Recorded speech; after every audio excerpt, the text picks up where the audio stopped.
तो ऐसे में मैं इसको लिख सकती थी कि आई सच दैट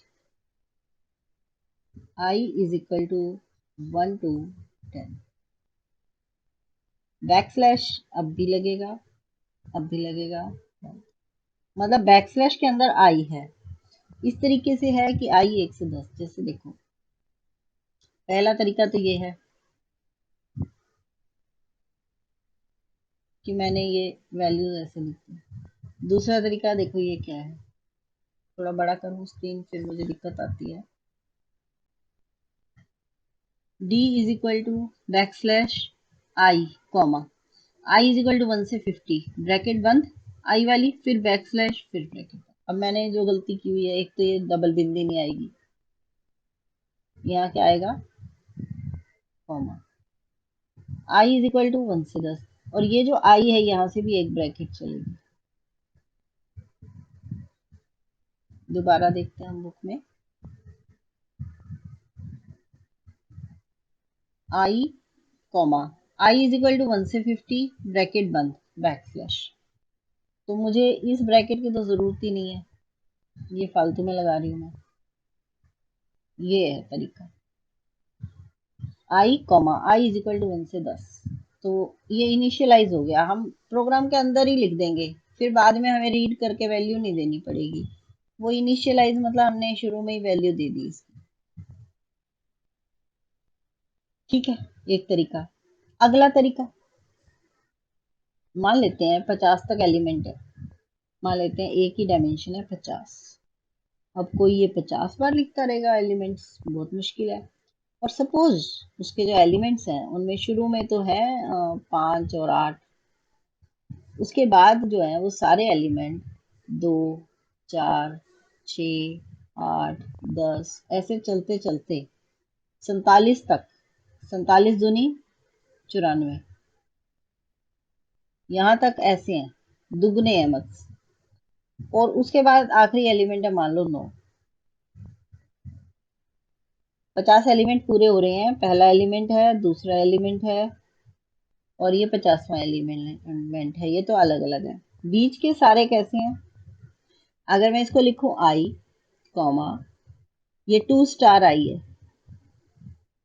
और आई को चला दूं 1 से लेकर 47 तक, कोई बुराई नहीं है, ये लिखे जाएंगे सारे। 47 दूनी 94, तो यहाँ तक आ जाएगा। 1 से शुरू होएगा, आई 1 से शुरू है और 47 तक है। तो ये अगला तरीका है, इसको ऐसे लिखा जाता है 5 8 ब्रैकेट के अंदर 2 स्टार आई कॉमा बाहर comma I is equal to 1 से 47 ब्रैकेट बंद, अगला एलिमेंट है 9 बैक स्लैश बंद ब्रैकेट क्लोज।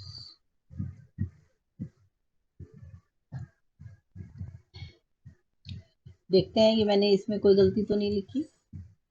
देखो 5 8 9, बाई चांस इसकी वैल्यूज भी सेम है, मैंने तो याद नहीं की थी, लेकिन बाई चांस इसने भी 5 8 और 9 ही दे रखी है बाहर, और अंदर 1 से 47 तो मुझे ध्यान था 1 से 47, तो इसने यही किया हुआ, ब्रैकेट लगाई है। 2 star I comma I is equal to 1 to 47 पूरी ब्रैकेट में बंद है। बाकी मतलब ये और लोगों की तरह ही है, 5 8 वैसे ही ये ब्रैकेट कॉमा में आ गई बस। तो इसमें एलिमेंट्स क्या होंगे, अगर ये इवेल्युएट होगा तो इसके एलिमेंट्स ये होंगे 2 4 6 8 10 फिर 12 फिर 14, मतलब आपको 50 एलिमेंट लिखने नहीं पड़े। हाँ बोलो, आगे चलो। अगला तरीका आता है, अगर हमारे पास कुछ एलिमेंट, मतलब दो तरह की ऐसी स्टेटमेंटें लगानी पड़ जाए, कंस्ट्रक्टर बोलते हैं इन सबको। देखो ये भी एक कंस्ट्रक्टर है, एरे कंस्ट्रक्टर, जिसमें सारी वैल्यू दे दी। ठीक है, ये भी एक कंस्ट्रक्टर है, आई 1 से 10 तक या आई 1 से 50 तक सीधा। सपोज करते हैं हमारे एल ये 50 ही है, लेकिन इसमें सारे एलिमेंट्स ऐसे हैं 1 2 3 लाइन वाइज है, 4 5 6 50 तक। तो ऐसे में क्या होगा, ऐसे में हम कहेंगे हमारा एरे कंस्ट्रक्टर क्या बनेगा। एरे कंस्ट्रक्टर एरे कंस्ट्रक्टर होगा backslash I comma I is equal to 1 से लेकर ब्रैकेट में 1 से लेकर 50। ठीक है, ये एरे कंस्ट्रक्टर है जिसमें थोड़े से एलिमेंट्स तो इस तरह हुए, बाकी सिंपल। अब मान लेते हैं कि हमारे एलिमेंट्स 1 से लेकर और 10 तक तो हैं दुगने, मतलब 2 4 6 8 10 ऐसे 20 तक है। ठीक है, 2 स्टार आई है, आई 1 से 10, और इससे अगले एलिमेंट जो है, इससे अगले 10 जो है वो 3 स्टार आई है। मतलब इसके बाद शुरू हो जाता है 3 6 9 12 और 33। तो इससे अगले हैं 3 star I, I is equal to 1 से 10। तो दो एरे कंस्ट्रक्टर, मतलब ये पूरा बैकस्लैश बैकस्लैश, दो बैकस्लैश के बीच में ही आएगा सब कुछ। Bracket backslash 2 star I comma I is equal to 1 to 10 comma, शुरू के 10 एलिमेंट हो गए, अगले 10 के लिए 3 star I comma I is equal to 1 to 10, bracket बंद, बैकस्लैश। और तो ये एरे कंस्ट्रक्टर का एक तरीका ये भी है। ये आपको यहाँ दिया गया है। ठीक, अब बात आती है कि अगर सारे एलिमेंट जीरो है तो मान लेते हैं हमारे पास सारे ही एलिमेंट जीरो है। हम कहते हैं इनिशियल जीरो कहना है हमने, तो हमारा इंटीजर कॉमा डायमेंशन, मान लो डायमेंशन है 20, 4 बिंदी, ये डायमेंशन ब्रैकेट में आती है, और ए, और आप कहते हो सारे एलिमेंट जीरो है तो आप यहीं डाल दो फिर ए इज इक्वल टू जीरो। इसका मतलब है सारे एलिमेंट जीरो है, 20 एलिमेंट है ए में, लेकिन 20 के 20 जीरो है। इसका मतलब ये है, अगर इसका कंस्ट्रक्टर लिखा जाए तो ऐसे लिखा जाएगा 20 बार जीरो, या इसका ऐसे भी लिख सकते हैं I is equal to zero, I is equal to 1 से 20, 20 तक जीरो है, ब्रैकेट बैकस्लैश।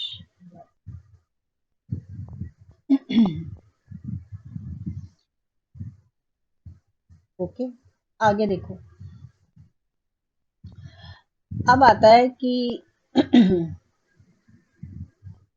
इससे आगे, एक मिनट, पेज नंबर में कुछ कंफ्यूजन में हो गया। हम जो कर रहे थे अभी वो पेज नंबर कितना था, वो 129 है, तो 130 अब आएगा। हाँ, इसके लिए एरे कंस्ट्रक्टर थे।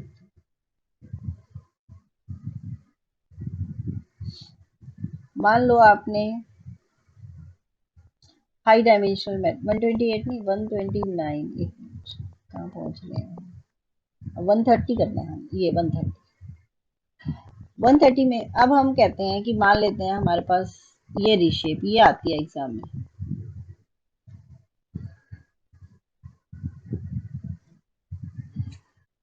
initializing multi-dimensional array is more complicated। Multi dimensional array के लिए ही हमें ये स्टेटमेंट यूज होती है रीशेप।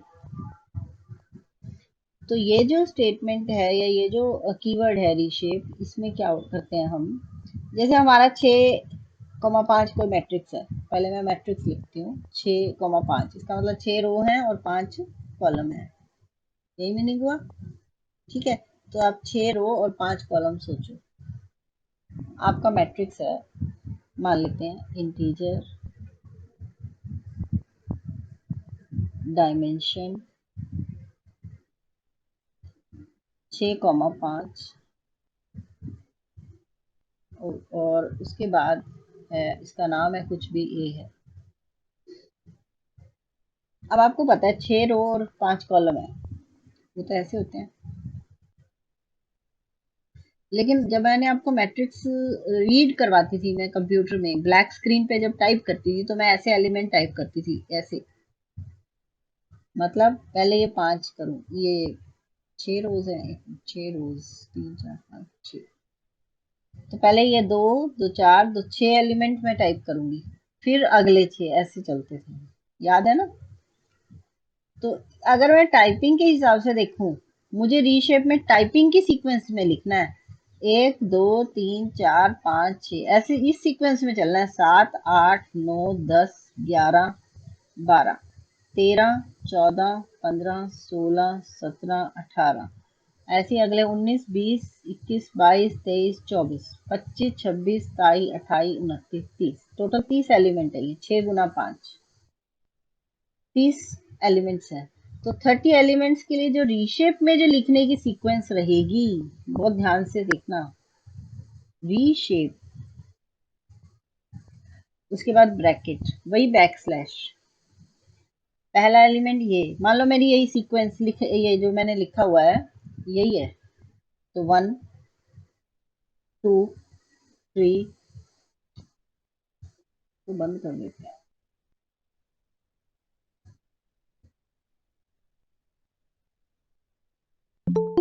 4 5 6 7 8 9, ऐसे लाइन वाइज चलेगी ये 30 तक।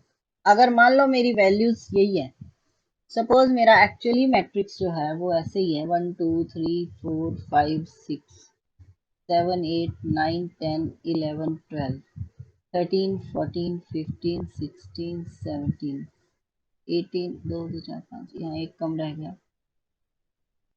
18 तक आएगा, यहाँ 19 20 21 22 23 24 25 26 27 28 29 30, मान लो ये मैट्रिक्स है मेरा एक्चुअली। तो पहले कॉलम वाइज एलिमेंट्स लिखते हैं, हम रीड करवाते हुए हम ये बात अच्छे से जान चुके हैं कि पहले हमारा A11, फिर होता है A21, फिर A31, क्योंकि मैं आई को 1 2 3 बदलती रहती हूँ, जे को फिक्स कर देती हूँ 1, A41, फिर A51, फिर A61, फिर हम जे को 2 करते हैं तो A12, फिर A22, ऐसे चलता है A62 तक, फिर A13 से लेकर A63 तक, फिर A14 से A64 और A15 से A65, तो इसलिए ये ऐसे लिखे जाएंगे रीशेप में। इस बात को ही अब हम यहाँ बुक के हिसाब को, हमारे पास जो वैल्यू दी है उसने चैप्टर में, वो ये है 10 0 10 9 10, मतलब हमारा उसने कॉलम वाइज कैसे लिखी है, 10 0, ये 10 9 10, फिर 20 12 20 तक होगी आपका पहला कॉलम, फिर ये 12 10 0 8 5 12, फिर अगला 0 5 25 0 6, ये गलत है जो मैंने यहाँ लिखा हुआ है, इसको काट दो। तो ये 0, एंड क्यों आ रहा है, एंड इसलिए आ रहा है क्योंकि अगली लाइन उस लाइन में पूरा नहीं हो पा रहा, तो एंड लगाना पड़ता है, एंड के बाद कॉमा नहीं आता, एंड के बाद अगली लाइन में 4 2 4, ये ऐसे चलेगा। अब अपन कोई मैट्रिक्स लिखते हैं और उसको फिर मैं लिख कर दिखाती हूँ, ठीक है?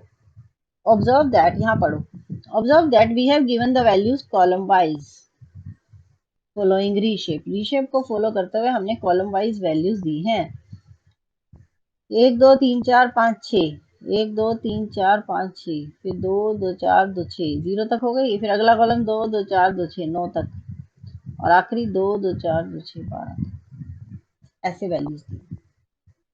5 कॉलम है तो 5 कॉलम्स, ये इसलिए गलत है क्योंकि यहाँ तो मैं 6 कॉलम दिखा रही हूँ, 1 2 3 4 5 6, तो इसलिए डायग्राम ये मैंने गलत लिखा है, बजाय इसके मुझे यहाँ लिखना है अगर सही, तो मैं इसको ऐसे लिखूंगी, 10 0 10 9 10 20, फिर अगली लाइन है 12 10 0 8 5 12, फिर है 0 5 25 0 6 0, उससे अगली है 4 2 4 10 6 9, और लास्ट है 9 8 8 12 8 और 12, ये हुआ मैट्रिक्स आपका, मतलब ऐसे रीड किया। मैट्रिक्स ये था, उसने कॉलम पहले लिखा बजाय रो लिखने के, 10 0 10 9 10 20। आपका हर मैट्रिक्स ऐसे ही रीड होता है। आपको ए टू वन वो लूप से इतना दिमाग लगाने की भी जरूरत नहीं, हर मैट्रिक्स कॉलम वाइज रीड होता है। अब उसने एक और एग्जांपल लिया, मान लो 3 into 4 है मैट्रिक्स, और ये मैट्रिक्स है आपका। अब इसके लिए रीशेप लिखते हैं, 2 3 4 5 6 7 8 9 10 11 12 13। इसने बहुत सही तरीका से एग्जांपल दिया है। मान लेते हैं हमारा मैट्रिक्स है 2.0 3.0 4.0 5.0 6.0 7.0 8.0 9.0 10.0 11.0 12.0 13.0। और ये मैट्रिक्स है 3 into 4। दिख रहा है ना, 3 रोज है और 4 कॉलम्स है। पहली पहला ये रो होती है, दूसरी कॉलम्स। अब रीशेप में कैसे लिखेंगे इसे हम, इसे लिखेंगे रीशेप। ये 2 नंबर में बहुत आता है रीशेप। ब्रैकेट बैकस्लैश 2.0 6.0 10.0 3.0 7.0 11.0 4.0 8.0 12.0 5.0 9.0 13.0 और बैकस्लैश बंद और ब्रैकेट बंद।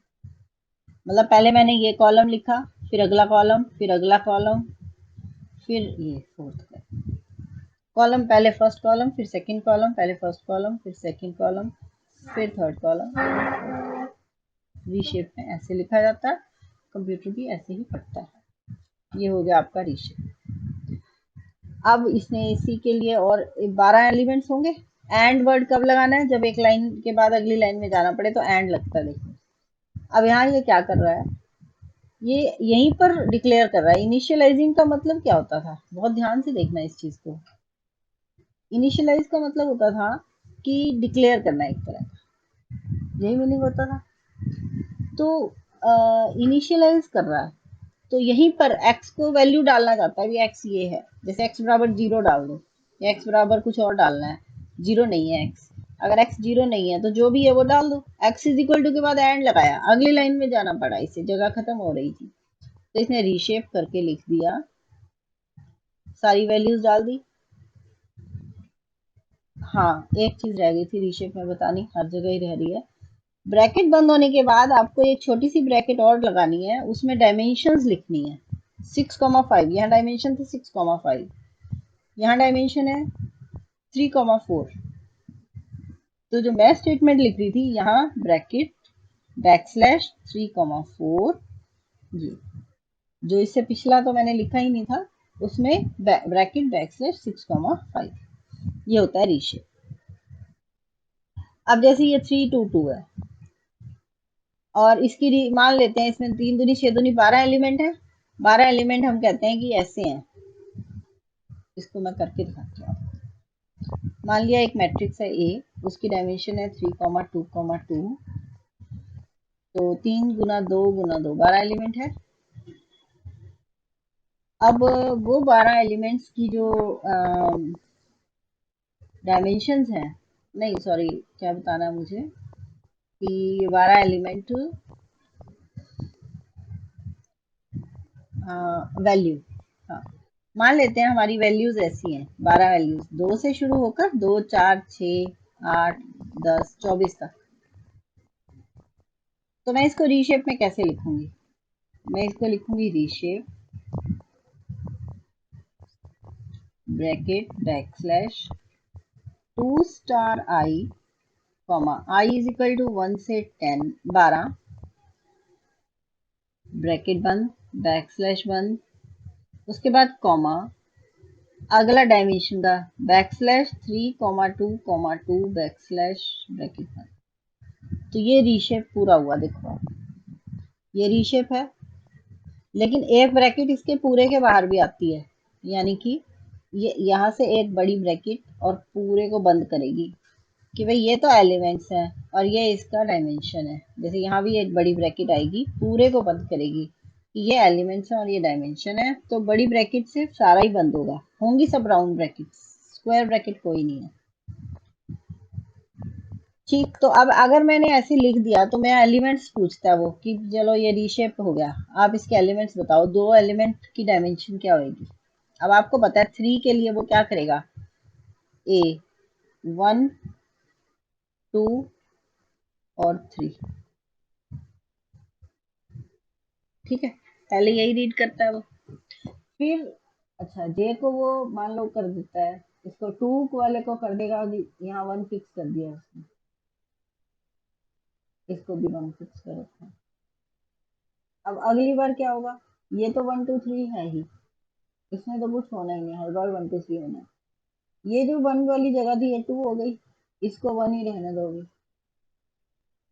लास्ट को कुछ नहीं, लास्ट अभी फिक्स्ड है, इसका पूरा हो गया काम। तो अब अगली बार क्या होगा, वन टू थ्री, इसने तो ऐसे कैसे होना है। अब ये तो ठीक है कि ये चीज चेंज होनी है, अब ये वन थी ना हमेशा, अब इसको टू बनाना है, तो यही सेम दोनों लाइनें टू के साथ कर दो।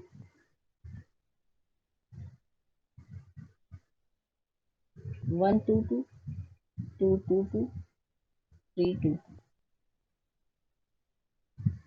कितने एलिमेंट हो गए हैं जो मैंने लिखे हैं, 12 हो गए, एक दो तीन, तीन गुना चार, चार लाइनें हैं ये, 12 हो गए।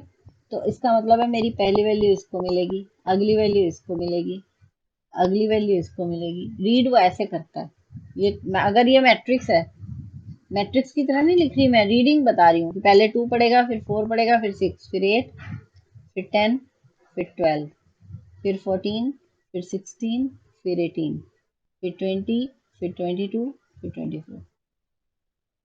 कंप्यूटर को तो बेचारे को मैट्रिक्स का कुछ पता ही नहीं, ना तो उसे वो ब्रैकेट लगानी आती, ना वो मैट्रिक्स की तरह लिखता।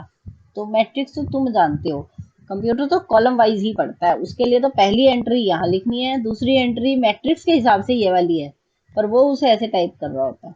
तो ये होता है, अगर अगर मैं मेरे पास ये आंसर आ गया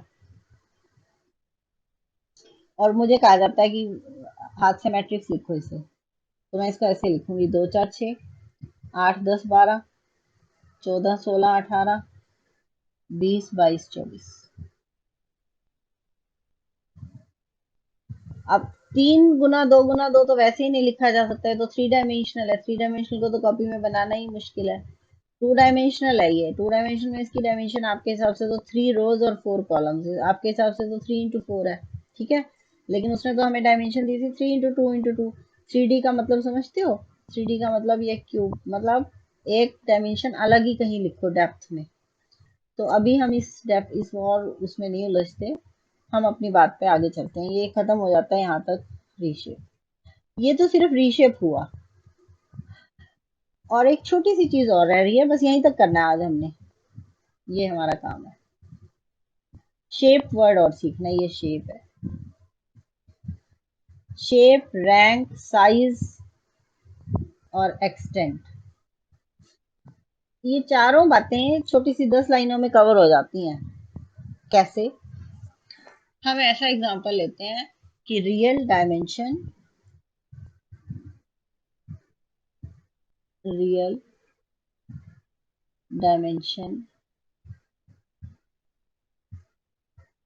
डायमेंशन में ऐसे लिख दिया, -5 से 2.5, कॉमा, और अगला है 0 से 10, -5 से 5, और अगला है 0 से 10।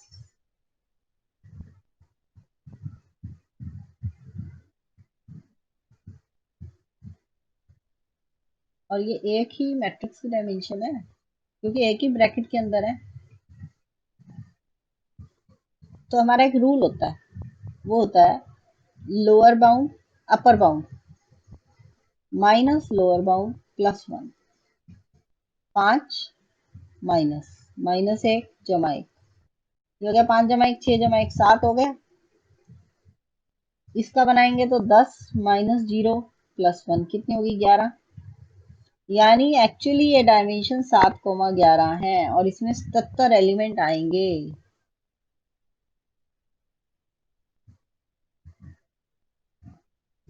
ठीक, तो 7 11 ये तो कहलाते हैं एक्सटेंट 1, मतलब डायमेंशन में जो पहला वो है आई, एक तरह से आई और जे, ये आई और जे है, तो एक्सटेंट 1 एक्सटेंट 2 कह देते हैं हम इसे।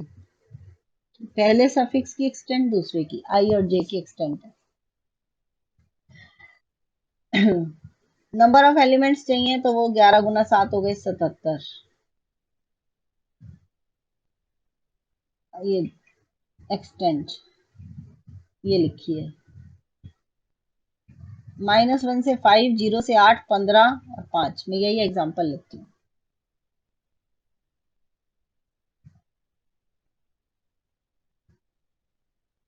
कोई मैट्रिक्स है ये,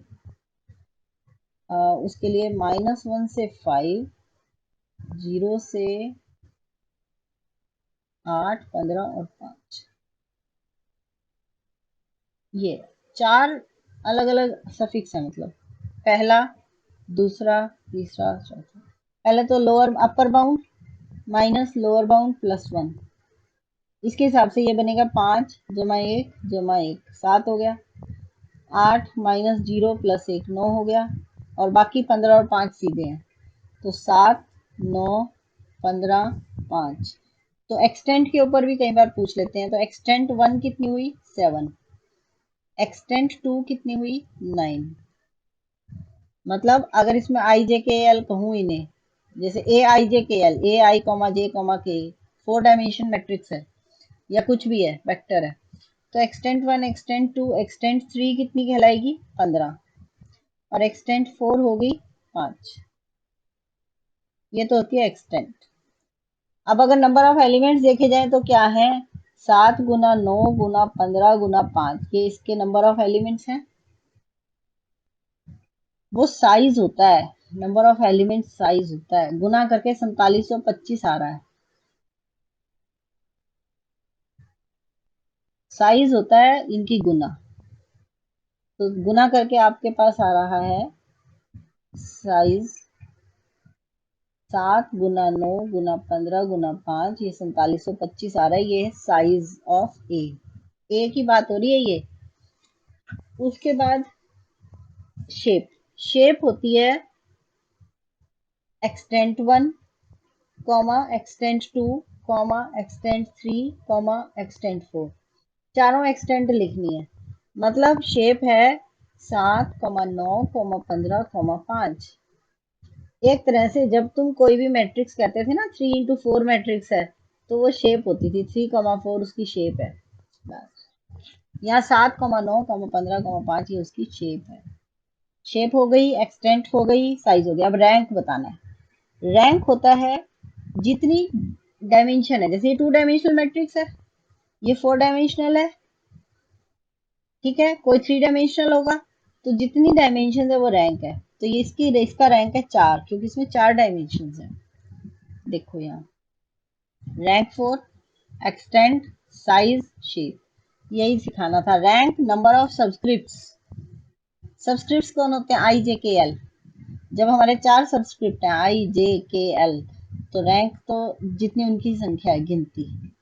एक्सटेंट होती है कितने एलिमेंट्स हैं एक एक सब्सक्रिप्ट में, आई में है 7, जे में है 9, के में है 15 और एल में है 5। साइज है उन सबकी गुना, और शेप में उन्हीं की एक्सटेंट को ब्रैकेट में लिख देते हैं। तो ये हमारा आज का लेक्चर है, ये सारा कंप्लीट हो जाता है यहाँ तक। यहाँ यही बात है, नंबर ऑफ एलिमेंट्स का formula upper bound minus lower bound +1। तो इसके साथ ही हम पॉज करते हैं आज का लेक्चर।